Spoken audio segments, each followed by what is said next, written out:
तुमମାନଙ୍କ ପାଇଁ +3 second semester all honours पिलाମାନଙ୍କ ପାଇଁ arts science commerce इत्यादि सब पिलाମାନଙ୍କ ପାଇଁ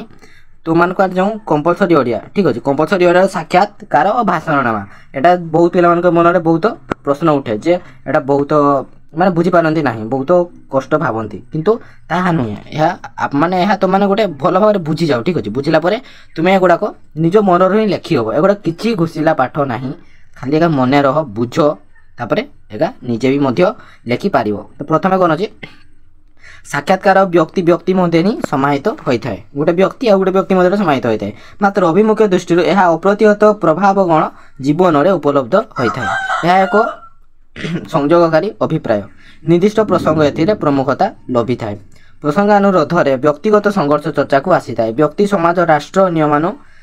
नियम कानून साहित्य संस्कृति कला क्रीड़ा प्रशासन आदि को बौद्धिक वार्ता देवा समस्या को सहज करने प्रगतिर अवरोध को हटाइवा शिक्षा सभ्यता मानविकता आदर्श आदि को परिप्रचार कर विविध साक्षात्कार भूमिका अभिसंवादित ताले कौन बुझल ना या कौन गोटे संयोगकारी यह गोटे मनुष्य आ गोटे मनुष्य को संयोग करता जोग करता ठीक अच्छे। तो यही निर्दिष्ट पुराण प्रमुखता रही थाए यह आमर यह कौन व्यक्ति व्यक्ति मध्य समाज समाज मध्य राष्ट्र राष्ट्र मध्य एवं नियम कानून इत्यादि जोगाजोग होता है। तो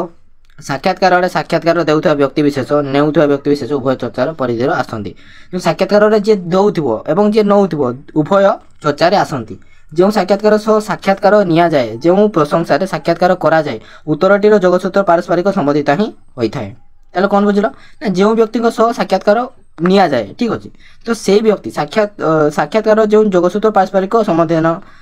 जो पारस्परिक जोगसूत्र करें ताहा ही जोगाजोग।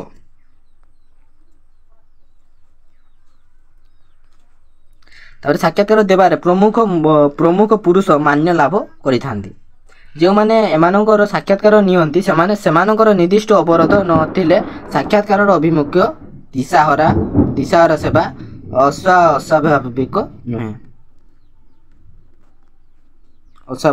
नुहे है।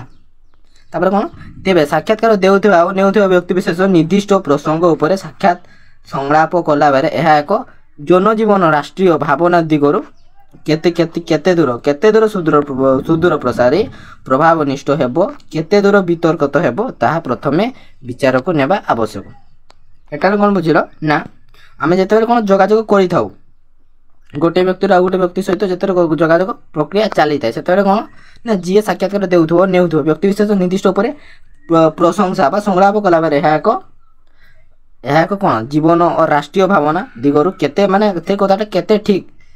ताहा प्रभावनिष्ठ हेबो और केते दूर वितर्कत माने केते दूर वितर्कत हेबो ताहा ए विषय रे जाना पड़े ठीक अछि। तो मुद्रणगण माध्यम हेउची दूरदर्शन बेतार आदि क्षेत्र रे हेउ साक्षात्कार चर्चित प्रसंग केवल गणमुखी और गण को सचेतन धरि होते ए साक्षात्कार कौन गोटे गणमुखी बा गण मान को सचेतन कराई थाए ए साक्षात्कार प्रकृति हैला।